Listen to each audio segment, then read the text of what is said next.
En la misma Biblia parece que los hombres afeminados irán al infierno. Yo conozco a cristianos que para nada odian a los gays o a las lesbianas o a los transexuales, etc. ¿Tú eres gay? No. Soy bisexual, sí. ¿Tienes la necesidad de arrepentirte de tus pecados? Tanto como una persona heterosexual. Porque Dios no quiere hacer de homosexuales heterosexuales. Dios quiere hacer de pecadores personas que se arrepienten.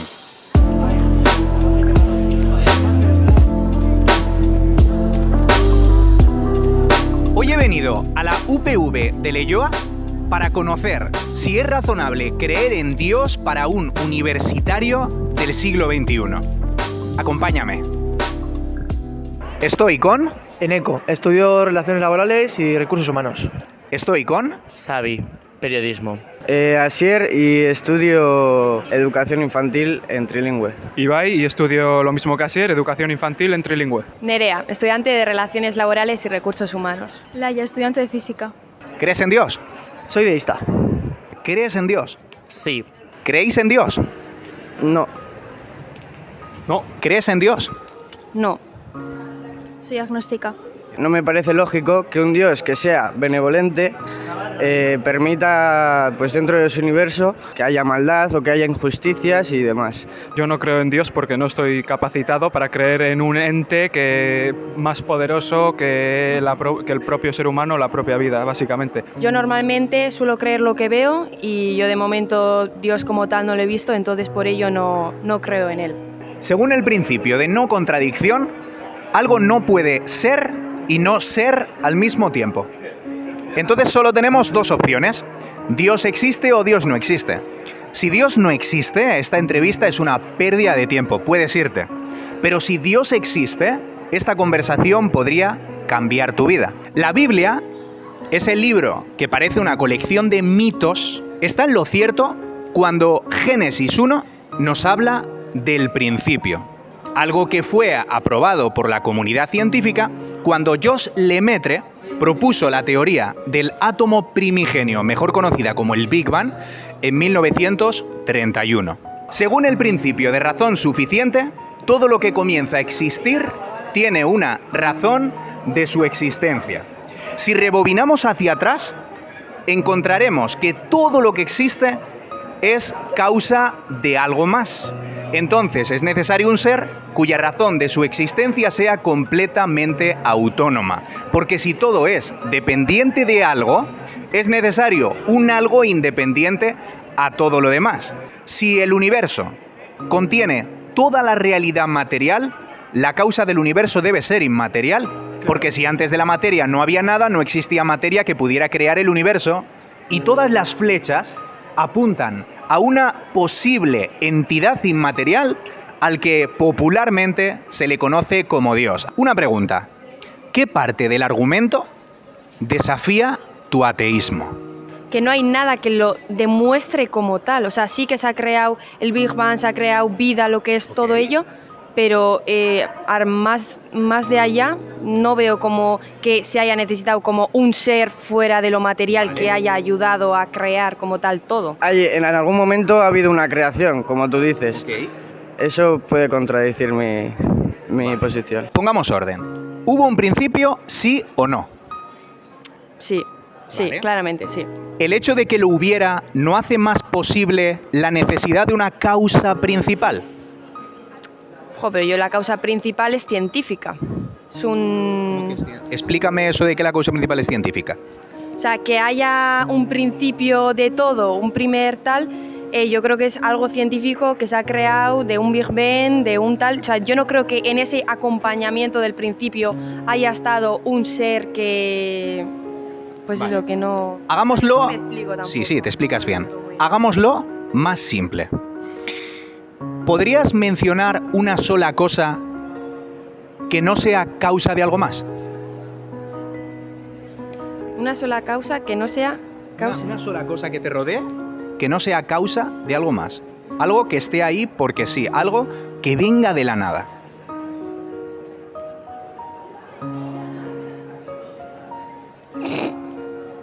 No te sabría decir. ¿Podríais decirme una sola cosa que os rodee que no sea causa de algo más? No, es muy difícil eso. No se me ocurre nada. Una pregunta, ¿podrías mencionar algo que te rodee que no sea causa de algo más? Nada. Absolutamente nada, entonces. ¿Por qué el principio de causalidad es aplicable a algo tan micro como lo puede ser un botón de tu chaqueta y no a algo tan macro como lo puede ser el universo? No, pues totalmente de acuerdo contigo. Entonces, ¿por qué el principio de causalidad es aplicable a algo tan micro como lo puede ser un botón de tu chaqueta y no a algo tan macro como lo puede ser el universo? Ya, pues ahí, claro, ahí me vas pillando ya. Hay un rumor callejero que enseña que la ciencia ha reemplazado a Dios. Pero eso es tener una mala comprensión tanto de lo que es la ciencia como de lo que es Dios. Bueno, pues se pensaba que Dios servía para explicar cosas como los desastres naturales y la enfermedad, y debido a que hoy la ciencia tiene una explicación para todo eso, entonces Dios es completamente innecesario. ¿Sabéis lo que dijo Albert Einstein? Lo más incomprensible del universo es que es comprensible. ¿Y sabes por qué es comprensible? Porque tiene orden. Mira este reloj. Yo sé que este reloj ha sido diseñado para dar la hora, aunque no conozca el relojero y aunque no haya visto cómo se fabrica uno. Si desmontamos este reloj y vamos a compararlo con el universo, descubriremos que no hay un relojero dentro moviendo las manillas. Y eso no hace que el relojero no exista. Si estudiamos su mecanismo, vamos a compararlo con la ciencia, podríamos pensar que el reloj puede funcionar solo y que por tanto no es necesario un relojero que esté accionando su funcionamiento. Y eso no prueba que el relojero no exista. Si atribuimos su creación al azar, es decir, un montón de chatarra se apiló por casualidad dando forma al reloj que podemos ver, eso tampoco prueba que el relojero no exista. El hecho de que conozcamos el funcionamiento de las leyes del universo no hace a Dios menos posible al pensar que es innecesario para el desarrollo de la vida, sino más posible por el hecho de que existen leyes que podemos descifrar. Este Dios, que es el responsable de la creación, según la propuesta del cristianismo, ha decidido revelarse a las personas, ha decidido mezclarse con la gente. ¿Alguna vez has escuchado el Evangelio? He oído hablar de él, sí. ¿Alguna vez has escuchado hablar del Evangelio? Sí. ¿Y qué has entendido con el Evangelio? Pues es que fue hace muchos años, no me acuerdo tampoco. En plan, de pequeño en catequesis y todo eso. ¿Habéis escuchado el Evangelio? No, Nunca. no. ¿Y tú has escuchado el Evangelio? Es triste porque he estudiado en un colegio de curas, pero no. Según la Biblia, el ser humano hemos dado la espalda a Dios. ¿Y sabéis por qué razón? Porque le hemos dicho a Dios esto: podemos gobernarnos solos.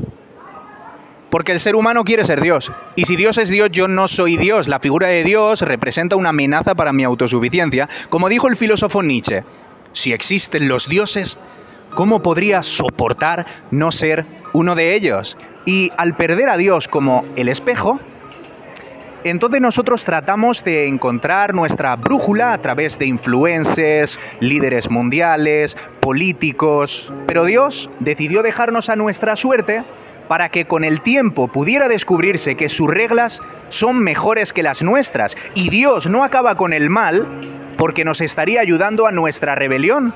Y podríamos decir, ¿ves Dios? ¿Ves cómo nos va mejor sin ti? Pero como consecuencia el mundo en el que vives. Chicas, ¿sabíais que el suicidio es la primera causa de muerte por encima del cáncer y los accidentes de tráfico? El 10% de la población mundial es terriblemente azotada por el hambre. 700 millones de personas viven bajo el umbral de la pobreza extrema. En España se calcula que hay 2 millones de personas con depresión, pero tratamos de escapar de este mundo roto, utilizando placebos, parches, como lo puede ser el poder, el sexo, la ambición, la realización personal, entre otras muchas cosas, pero es inútil. Seguimos sintiéndonos tan vacíos como al principio, tan carentes de identidad, de propósito y de significado. ¿Y sabéis una cosa? Dios os amó, escúchame, a tal punto. Este no es un Dios que sencillamente nos creó y nos dejó al azar de nuestro destino. Este es un Dios que se mezcla con nosotros. Una creencia popular es que el Evangelio consiste en que seamos buenos para alcanzar el cielo. ¿No es así? Pero eso es algo completamente equivocado. La palabra Evangelio, ¿sabes lo que significa? Buena noticia. Ahora bien, para que una buena noticia tenga sentido es necesario una mala noticia que la haga necesaria. Del mismo modo que la quimioterapia no tendría ningún sentido si el cáncer no existiera. Pero Dios, y esta es la buena noticia del Evangelio, decidió proveer una salida de emergencia a este mundo roto. Esa puerta es la persona de Jesús, quien puede ayudarnos a retornar a una relación con Dios, una relación que fue destruida por el pecado. Y tú eres un pecador, y yo soy otro. ¿Por qué? Porque hemos dado la espalda a Dios. ¿Hasta ahí todo tiene sentido?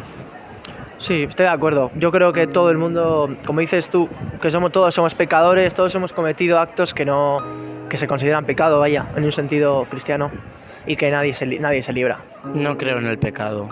Según yo, el pecado son acciones o cosas que haces que bajo la imagen de Dios o del cristianismo, mejor dicho, la iglesia, están mal y que te van a llevar al infierno. Ok, esa es un poco la idealización del cristianismo, pero que no tiene demasiado que ver con la verdad. Yo creo lo que Dios al final plantea es una objetividad moral. Es decir, existen valores morales objetivos que están mal independientemente a la época y la cultura en la que vivamos. Una pregunta, ¿tú crees que si ahora mismo me dirijo a un compañero de tu clase y le degollo con un cuchillo, ¿eso está bien o está mal? ¿Está mal? ¿Está mal? Vale, quizá hace 2000 años estuviera mal. Y quizá en el futuro, dentro de 1000 años, también esté igualmente mal. Porque cosas como violar, matar u otras prácticas similares están mal independientemente a la cultura en la que vivamos. Eso es el pecado. Y ¿sabes una cosa? Todos los seres humanos tenemos una noción innata de que Dios existe. El apóstol Pablo en Romanos, ¿sabes lo que enseña? Que no tenemos excusa para no creer en Dios porque las cualidades invisibles de Él se manifiestan a través de todo lo visible. Puedes ver a tu alrededor las estrellas, el universo, el firmamento, la vida humana. Todo eso, amigo mío, es el vivo reflejo de que hay un autor detrás de la creación. ¿Y no te preocupa el hecho de que Dios tenga que darte justicia? Prefiero vivir sin pensar en ello y si tiene que pasar, que pase. Te lo voy a poner de esta manera. Imagina que voy conduciendo y por accidente atropello a una señora. Salgo del coche preocupado y veo que está muerta. De repente viene un policía, me coloca las esposas, llega el día del juicio y entonces ahí está el juez. Imagínate que ahora el juez me dice, bueno, soy amoroso, entonces voy a dejarte en libertad. ¿Sabes qué ocurriría? Que todos a una se abalanzarían contra ese juez y gritarían, eres un juez injusto. Pues así ocurre con Dios. Dios tiene que castigar la justicia y eso es lo que lo hace completamente justo. Has pecado contra Dios, vives de manera opuesta a su voluntad, vives como te da la gana. Y Dios ha puesto en tu conciencia un sensor que te hace sensible a lo que está mal. Por eso es que cuando actúas mal te sientes mal y cuando actúas bien te sientes bien. Entonces, más allá de obedecer a tu conciencia, hoy te ofrezco la salida a ese juicio. Porque ese juicio se celebró hace 2000 años. ¿Sabes dónde? En la cruz. Ahí quedó clavado el pecado de este mundo. En la misma Biblia parece que los hombres afeminados irán al infierno. Dios ama a los homosexuales. Yo creo que a Dios le da igual, solo que la construcción de la iglesia ha llevado muy a la palabra todo lo que dice la Biblia y no lo respeta. Y no es una especie de homofobia que tiene la iglesia hacia las personas homosexuales. En ningún momento. Mira, cristianos como yo y como muchos más que somos millones alrededor del mundo, amamos a las personas. ¿Sabes una cosa? Yo te amo, pero como te amo, te predico el Evangelio, esto es, Dios te creó a su imagen y semejanza, amigo mío. No eres el producto del azar, no eres un accidente que estás en este mundo en un completo despropósito. Tú tienes un propósito específico. El primero, ¿sabes cuál es? Conocer a tu Creador, conocerle. Y conocer a tu Creador va a cambiar tu vida, porque tu perspectiva de la muerte, de la felicidad y de tu misma existencia va a tener un plano completamente diferente. Te estoy mirando a los ojos y estoy viendo a un chaval que es buena persona, pero eres buena persona a comparación de otras personas que son peores, pero no lo eres de acuerdo al estándar moral de Dios. Porque ese estándar es quien legisla absolutamente todas las cosas. Entonces, el mensaje que quiero transmitirte es este claro. La necesidad de arrepentirte de tus pecados. Pero es que yo no creo que haya pecado. Pero lo que nosotros creamos no determina lo que es cierto. Yo ahora mismo puedo creer que el sol es de hielo y es cuadrado. Pero eso no cambiaría la realidad. Independientemente a que tú creas o no creas que el pecado existe, el pecado es una realidad innegable. ¿Alguna conclusión final? No, que me has dejado... Nadie nunca me había hablado así, o sea, me he quedado un poco sorprendida. Yo no digo que no tengas razón, yo creo que en parte estoy de acuerdo con muchas cosas que has dicho, pero porque creo que el ser humano como tal tenemos el sentimiento de querer saber de dónde venimos, a dónde vamos y todo, y creo que simplemente se nos hace imposible el pensar que venimos de la nada, porque es muy triste. Tú eres bisexual. Soy bisexual, sí. ¿Tienes la necesidad de arrepentirte de tus pecados? Tanto como una persona heterosexual. Porque Dios no quiere hacer de homosexuales heterosexuales. Dios quiere hacer de pecadores personas que se arrepienten. ¿Me permitirías hacer una oración por ti? Vale. Venga. Señor, te suplico por la vida de Eneco, Eneco. en relaciones laborales. Gracias te doy por él, por el amor que hoy has mostrado aquí al detenerte a hablar con él. Te suplico que te reveles a su vida para que él pueda conocerte. Elimina, Señor, los obstáculos que le impiden dar el salto. Llévale, Señor, a reconocerte como su Salvador y sobre todas las cosas a arrepentirse de sus pecados. Te suplico, Señor, que si alguna vez en la vida vuelvo a encontrármele, él sea una persona completamente diferente. Una persona que te ha conocido.